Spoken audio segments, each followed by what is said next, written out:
Every day, millions of people wake up with a dream. But that dream feels far away. You try. You study. You work.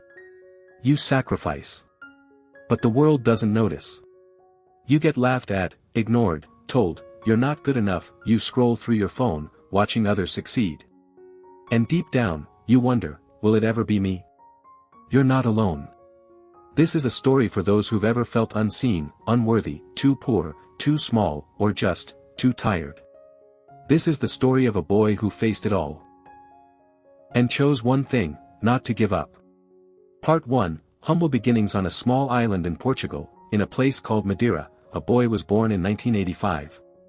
His name? Cristiano Ronaldo dos Santos Aveiro. His family had almost nothing. His father was a gardener, who drank too much. His mother was a cook, who once considered aborting him because they couldn't afford another child. They lived in a tin roof house, and young Cristiano slept in a tiny room with his siblings. His first football wasn't bought. It was found. A plastic bottle. A rolled-up sock. A crumpled newspaper. That was his ball. But from the beginning, he was different. He ran faster. Kicked harder. Played longer. By age 8, he joined a local team. And by 11, he was so good that he left home to train in Lisbon. Part 2, Loneliness, Tears, and Sacrifice. Imagine being 11 years old. Far from your mother's hugs.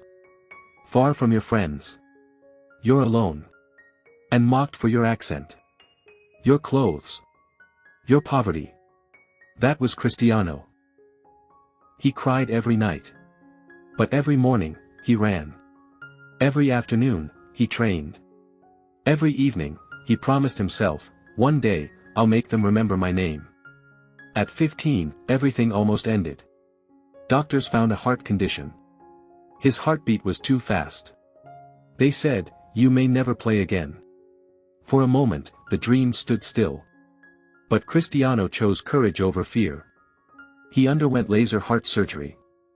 And within days, he was back on the field. Part 3, The Rise of a Legend. He trained more than anyone.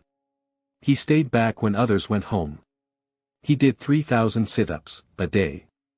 At 16, he impressed Manchester United with his speed and skill.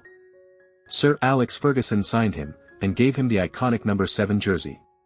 He was young, emotional, flashy, but no one worked harder. He was the first to arrive. The last to leave. He studied his opponents. He trained his weak foot until it was strong. He ran with weights on his legs to become faster. He skipped parties. He ignored fame. He only chased greatness. And he got it. 5 Ballon d'Or awards, 800+ career goals, over 30 major trophies, loved by millions, feared by defenders, respected by legends. Part 4, His greatest strength. But Cristiano's true strength wasn't his footwork. It was his mind. He was never the most naturally talented. He became the best, because he refused to stop. When his father died, he cried, then trained harder. When people called him selfish, he passed more. When others slowed down, he found new gears. He inspired poor kids. Bullied kids. Sick kids. Because they saw themselves in him.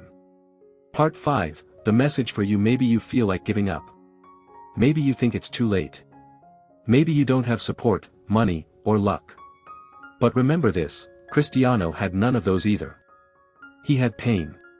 He had fear. But he also had belief. Belief that effort beats talent when talent doesn't try. Discipline wins when motivation fades. The world doesn't reward the loudest. It rewards the most committed. So run. Train. Write. Build. Speak. Fall, and rise. Don't stop. Because like Cristiano Ronaldo, you don't need to be born great. You need to become unbreakable. Moral ending, in every poor home, there's a future legend. In every broken heart, a future champion. And in every ordinary life, there is an extraordinary story waiting to be written. Inspired by Cristiano Ronaldo's journey,